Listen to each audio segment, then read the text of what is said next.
Peace and blessings, YouTube fam. It's been a minute since I recorded a video.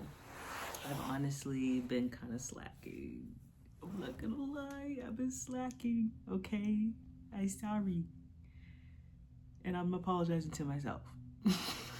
Because if you watched my first video, I made a promise to myself that I would commit to at least doing the best that I can to post. It doesn't have to be anything specific. It doesn't have to be organized. I just gotta do it. And I'm doing this for me specifically. And as I'm doing this for myself, I do have high hopes that I will connect with other people and that it might, whatever I speak about, talk about, it might reach others at whatever time they may need it. So here we are. And I am currently going a bit deeper into my shadow work again. I find myself in this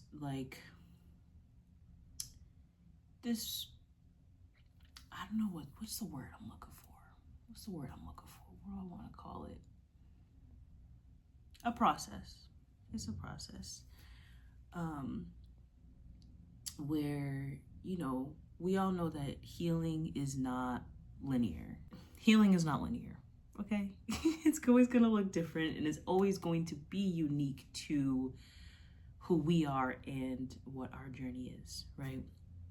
So I always find myself in these periods of, going really, really deep into the work, and then periods of where it seems like maybe to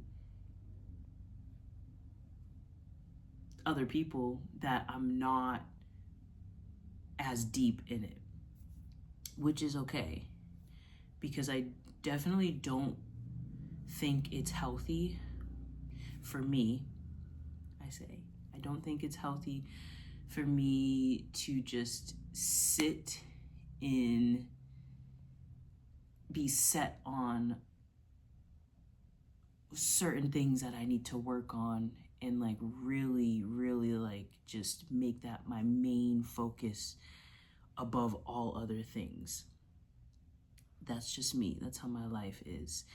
At the end of the day, I'm aware that life is life, and along this journey of life, we're constantly healing. That's why I can't stand when people are like, oh, I've healed from that. I'm past that. I've already done the work on this. And even though we may have times in our lives where we do a lot of healing work and we acknowledge certain things within us that need that work, and we take the time to really focus on it, and we can feel ourselves moving through that, and we can see even the progress we made. Sometimes we might feel like, okay, I've healed this. This is done. I've taken care of that. Now it's on to the next thing.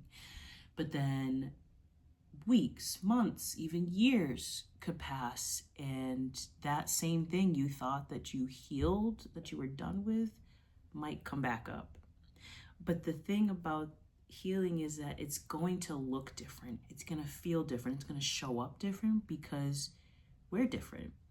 So even though things that I may have experienced in my past, where I might have really taken a lot of time to work on, it might come back up for me. And I've noticed that some things have, you think you're done with something and it comes back and you're like, shit. But that doesn't mean that you didn't do the work. That doesn't mean that you're not actively doing the work. That doesn't mean that there's something wrong with you and that all the work that you've done, didn't work. That everything that we do along this journey is actively healing, unless you are literally intentionally doing things to harm yourself, to harm other people, We all know that's not healing. So I say all that to say that I have found myself back in that period of going deeper. Not to say that I haven't been doing the work, because I have. And my man actually reminded me the other day, because I was really, really, really questioning myself. I was questioning the work that I've been doing for myself, questioning my life, my path, just in this period of questioning. And my man had reminded me of the work that I have been doing daily for years. He reminded me of all of the things that I have been through, things that I will think about and look at, and you know, I'll slightly gaze over them and be like, yeah, I've been through that, I did that. But like, he really like he shone a light on the hardships I've been through. He helped me really open my eyes to be like, yo, you have been doing the work. It might not seem like you're deep in it, but you've been doing it. And because you've been doing it for so long, you're not seeing it as darkness. You're not seeing it as pain and trauma and all of these things. And I think that the spiritual community has really kind of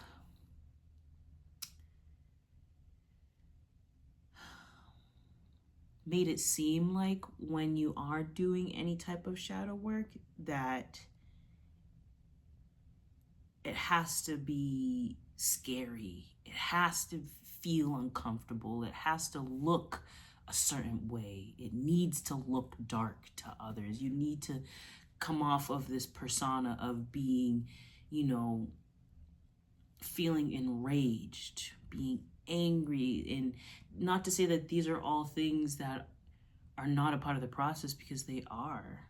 You know, when you meet your shadow self, we do feel that uncomfortableness. We do feel that fear. We do feel that pain that comes up. We do feel some chaos. We do feel full of rage. We feel full of sadness. We feel whatever it is that we suppressed.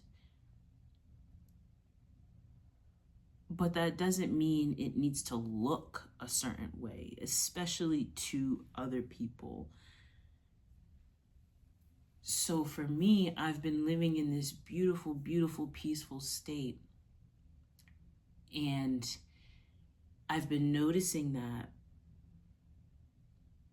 internally and externally, that my life has just been really flowing very beautifully, especially coming out of those winter months where I do experience more sadness.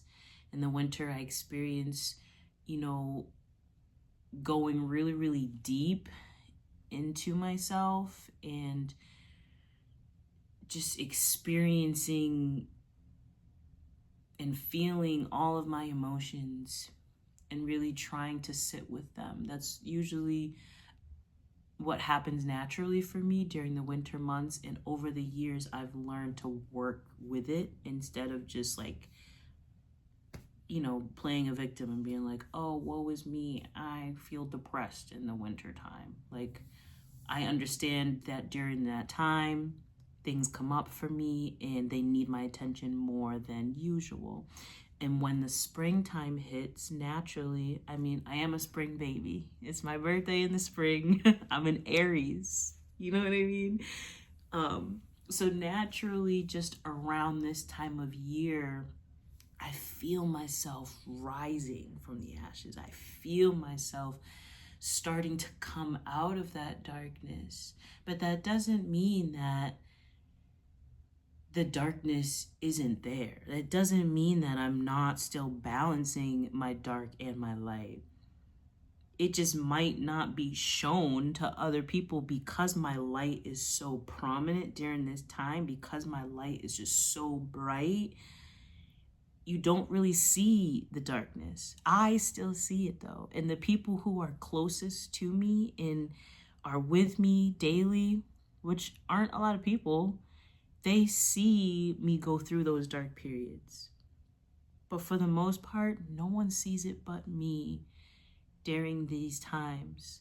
Yes, in the spring and the summertime, I still experience periods of darkness, and I still learn how to work with those periods of darkness. I learn how to integrate my shadow. Is it easy? No. Do I get it right away? Absolutely not. Am I still working on it? Hell yes. Yes, I am. But because this time of year for me, I just naturally emit this beautiful, radiant light. And I really take advantage of that because I just came from a period of feeling like I was in total darkness where the light was so small. And there were years and years before where I wouldn't even see that light during the midst of the darkness. I wouldn't see any light. But like I said, as I've grown and moved through my journey, I've learned like, okay, this time of year is coming up for me. I know what I experience. Let me work with this. And because I've done that, I've been able to still balance that light during the dark. So now it's the opposite. Now when I'm emitting this beautiful, beautiful light, I'm still balancing that dark. I'm still learning to integrate my shadow. But from the outside looking in, you might not see that because I'm always smiling and bubbly and happy and just peaceful and loving and nurturing. And obviously when somebody's like that, like you're not going to assume like they are experiencing any periods of darkness. You're just going to see that person and be like, wow, that person's just living in this bubble. But I'm not living in a bubble, and I'm not living too much in my light, because I know that's another thing that people will say in the spiritual community. I'm not just living on the side of just being all love and light just because that's what it seems like to other people. There's still some darkness there. Not even some, a lot. And not to say like darkness as in like, oh my God, this is bad darkness. Like that dark side of me that is beautiful. That other side of my divine feminine. You know what I'm saying? And so when I say that I'm in this period, again, this process of working with my shadow, I'm not so deep in it like I was in the winter months, but I'm learning, I'm trying out new ways during this spring season to integrate my shadow, different than I've tried the year before and the year before. And so now I'm trying out this new process. And I actually had downloaded an ebook back in the winter when I was going through the midst of this darkness. I had downloaded an ebook from this woman. I don't remember her name. I wish I could remember her name. I'm sorry, girl. But she's a beautiful woman. And she really, really is great with breaking down shadow work and how to integrate that shadow. Now, I've always known about shadow integration since I started this journey when I was getting my certificate as a energetic healing practitioner. That was a part of my course, learning shadow integration and learning about integrating all of those fragmented parts of ourselves.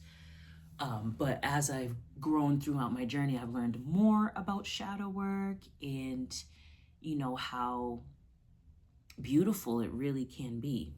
And so in this ebook, this woman talks about integrating the 7 deadly sins, which I found super, super interesting. I think her ebook was called The Black Moon.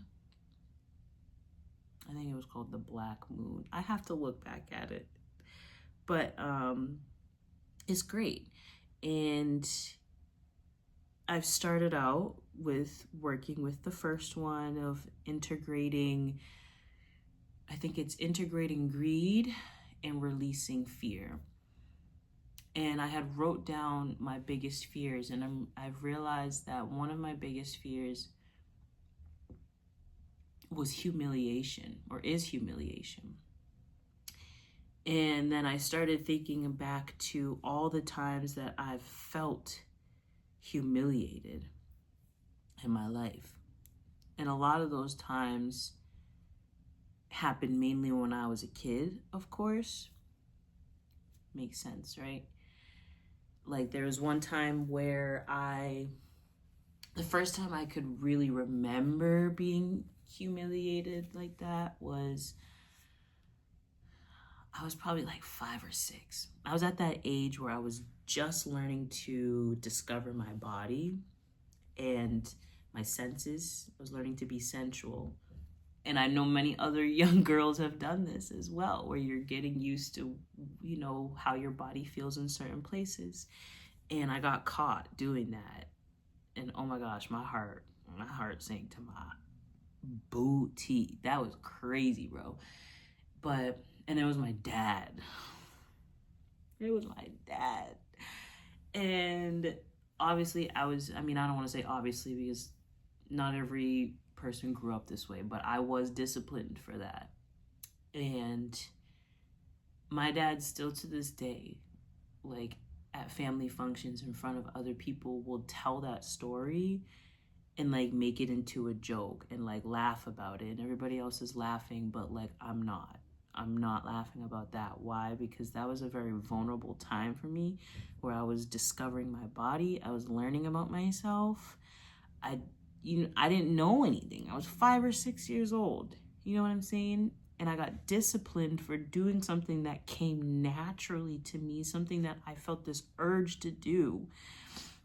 And I wasn't, I was just disciplined on it. And I was told, don't do this. This is wrong. This is bad. But I was never really, I didn't have a real conversation about it. Like my parents weren't saying things like, we get it. You're understanding your body. You're figuring things out. No, they just told me this is bad. Don't do it. And I was disciplined. And now it's a laughing joke. Now it's a story to tell to make other people laugh, when to me that's humiliating because I was vulnerable.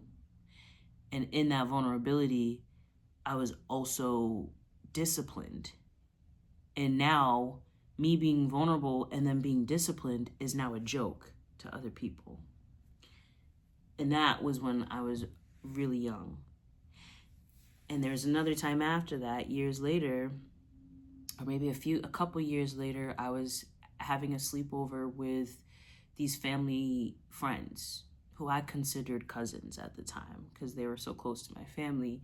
And I had went to the bathroom and they went through my bag and they found my poop stained underwear. Yes, I had skid marks when I was a little girl. I was learning how to wipe my ass. I didn't know what I was doing fully, okay? I was potty trained, but I didn't know how to wipe my ass fully. And yet again, I know I'm not the only one in the world who has been through that. I'm a grown woman now, and I know how to wipe my ass. Let me clarify. But they found my underwear, and then I come out the bathroom, and they're laughing at me, and they're making fun of me and all these things. And I'm like, first of all, what gave you the right to go through my stuff? That's my personal stuff. Like, what made you want to just go through my bag? Like, they clearly were looking for something in there to either use against me, make fun of me, or maybe even steal from me. Considering who the people were, I think they might have been trying to steal from me. But again, I felt humiliated because in that moment, I'm like thinking to myself, like, I shouldn't have, I'm thinking I shouldn't have left my bag there, or why can't I, wipe myself properly? Why can't I do this right? I'm not good enough. I'm not this, I'm not that. And then years later, I finally get my period at about like 12. And when I got my period, bro, I cried. I didn't want to grow up. I did not want to be a woman. I did not want the responsibility of, putting on a pad and changing it. I didn't want that. I just wanted to be a little girl forever. And when I got my period, I told my mom. She showed me how to put the pad on. And I literally begged her. I was like, please don't tell daddy. Like, don't tell him. Don't tell him. Because I'm daddy's little girl. You know what I'm saying? So I'm like, please don't tell him I got my period. And she was like, okay, I won't tell him. And then at some point after that, we're all at my grandmother's house. And there's people there. And then my dad's on the couch sitting there telling everybody that I got my period, and he said that I cried like a baby. And I just had to sit there and take that. Yet again, sit there while people just laughed at me, laughing at a vulnerable time in my life. And not only was I upset at my dad for telling everybody in my family that I got my period and I cried about it, but I was upset at my mom for telling my dad when she said she wasn't going to tell him.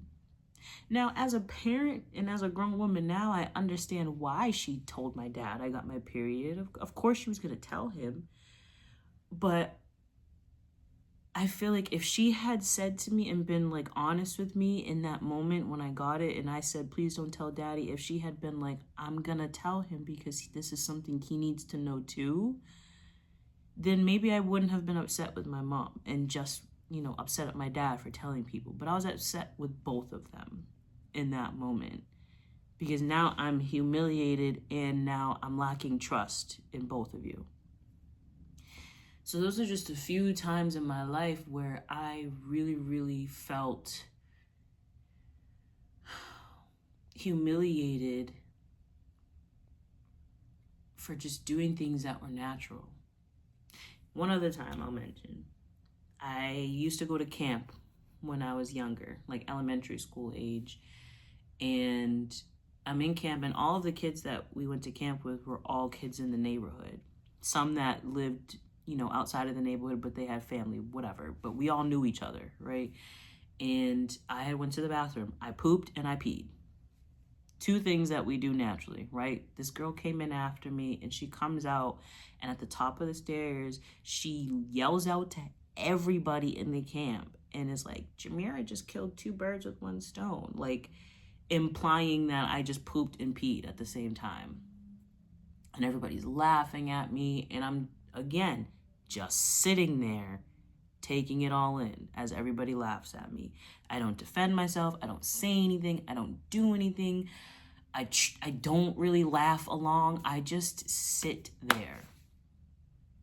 And I don't cry. That's the thing. In every single one of these moments, I don't cry in front of the people because I already feel so humiliated that I'm thinking, well, if I start crying, I'm going to be even more humiliated.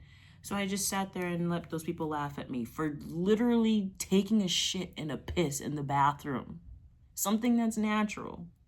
But yet I felt humiliated doing it. And the fact that all of these things have happened to me at a young age explains why now in my adult years, doing something as simple as pressing record and posting a video of me talking or literally sharing messages that I feel are super important, speaking on topics that I feel are super important, doing things that I feel called to do in my heart and soul. No wonder why I feel this fear of being humiliated publicly. Because if I did all those things that just were natural as a human and I got humiliated for, I'm thinking, okay, if I go out of my way and do these things and I get humiliated, I'm going to be laughed at. People aren't going to take me seriously. When even if that does happen, I know deep down, I'm already aware that despite how many people get on the internet or even in person, try to laugh at me, belittle me, talk crazy to me, bully me, whatever, put me down in any way, no matter how many people try to do that, I know my intentions. I know the purity of my heart.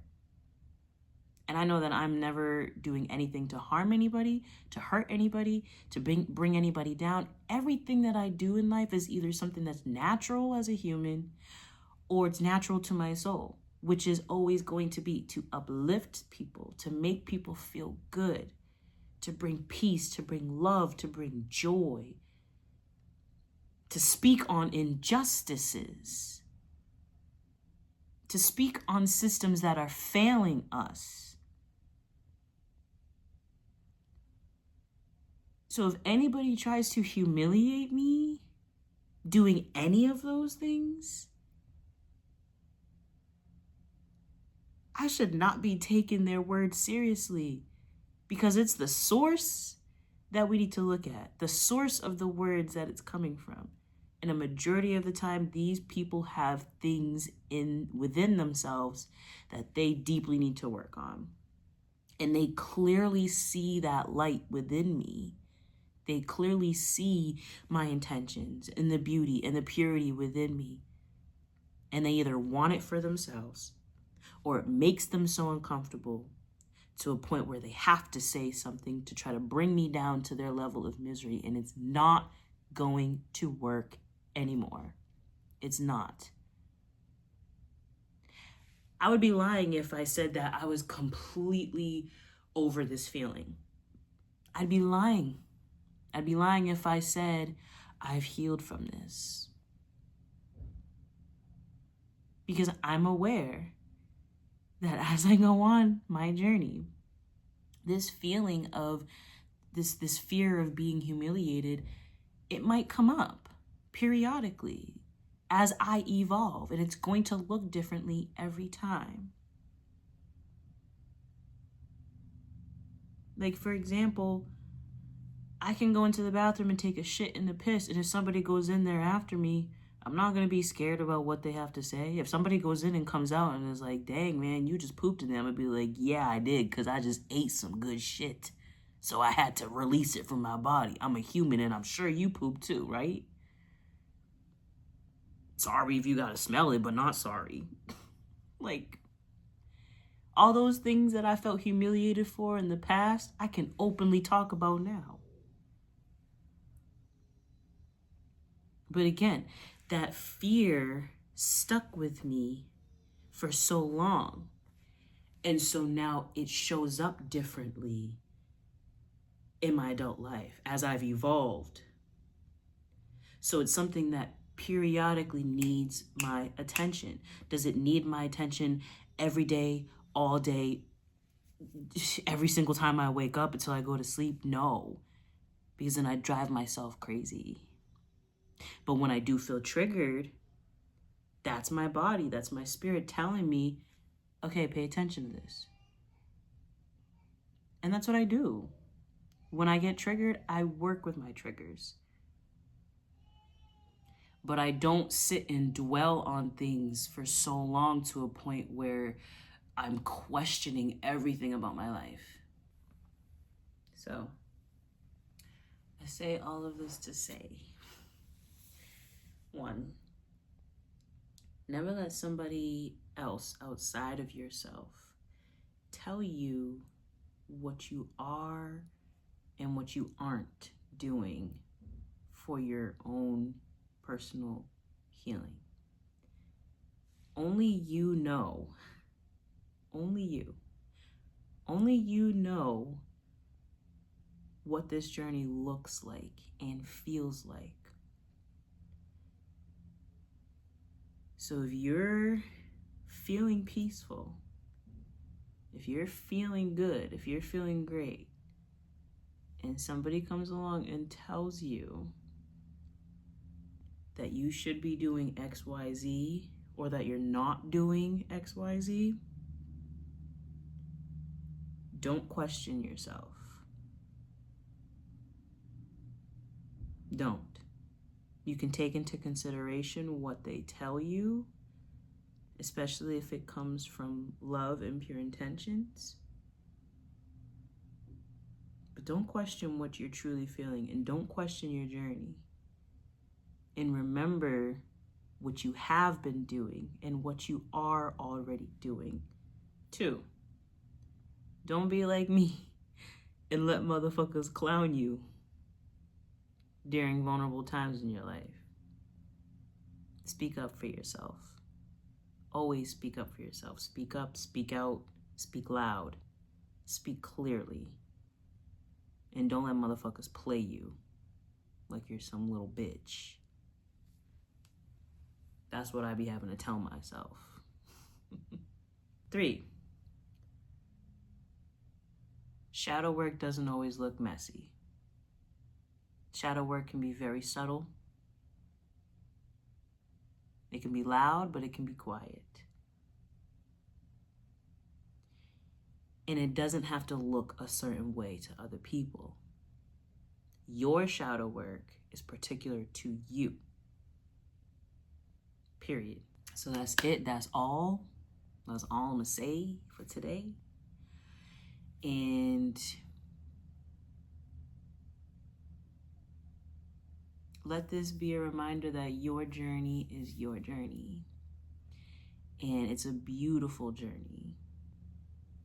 Despite the ugliness, despite the fear, the pain, the chaos, it's still your journey, your reality.